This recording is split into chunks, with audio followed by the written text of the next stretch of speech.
अपने नेत्रों से बहते हुए अश्रु का आश्रय पहचानो। यदि वो अश्रु दुख के लिए है तो वो हमें प्रभु से दूर ले जा रहे हैं, और यदि वो अश्रु प्रभु के विरह के लिए है तो वो हमें प्रभु के समीप ले जाके खड़ा कर देते हैं। हमारी अधीरता ही प्रभु से मिलाती है। मैं यही बच्चियों को बार बार समझाती हूँ। जब मैं सीख रही थी, ऐसे बाल्यावस्था में थी, जब मैं सीख रही थी तो मुझे खास करके बताया गया कि यदि कथा में आपको रोना नहीं आता तो कोई बात नहीं, जीवन का कोई दुख स्मरण कर लो और रो दो। जब आप रोगे तभी वक्ता रोएंगे तो श्रोता रोएंगे, इसलिए वक्ता को रोना ही चाहिए कंपलसरी। और नई कथा से रोना आए तो जीवन के दुख को स्मरण कर करके रो लो। तब मैंने हमारे सिखाने वाले गुरुजी प्राध्यापक से एक ही बात पूछी कि ये मैं किसे फंसा रही हूँ, सामने वाले की खुद को? क्योंकि आप सबने देखा होगा दुख के अश्रु गर्म होते हैं, दुख के अश्रु गर्म होते हैं, और प्रभु के स्मरण के, प्रभु भजन के, प्रभु विरह के अश्रु ठंडे और मीठे होते हैं।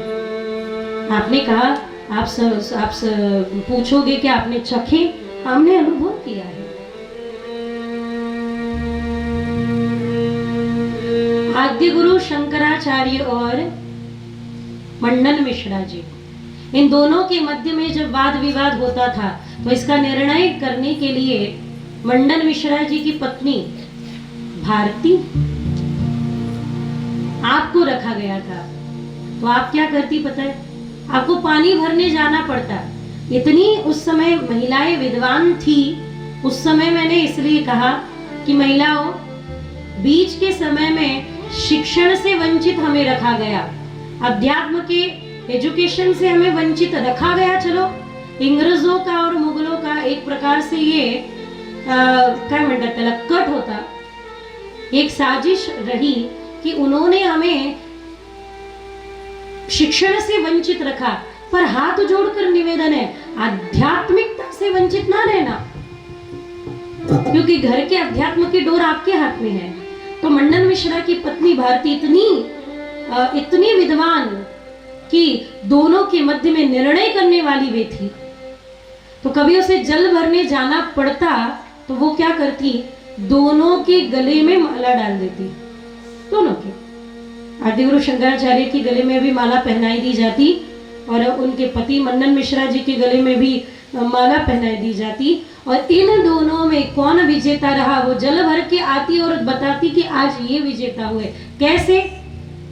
गले में पहनाई हुई माला से बताते थे। कैसे?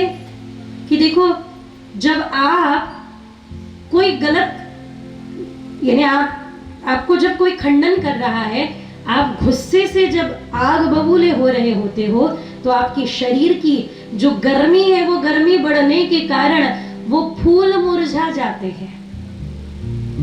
और जो विजेता हो रहा होता है या फिर जिसके वाक्य सही हो रहे होते हैं वो तो शांत रहेगा, वो तो शीतल रहेगा। तो उसके गले में जो पहनाई हुई माला है वो ऊर्जा के कारण गर्म नहीं होगी, सूखेगी नहीं, वो रहेगी। ध्यान दीजिएगा, ये लक्षण है। इससे वो बताती कि कौन विजेता है कौन। तो देखो ना, हमारे नेत्रों से बहने वाले अश्रु यदि संसार के सुख प्राप्ति के हैं तो हम किसे फंसा रहे? हम खुद को ही फंसा रहे।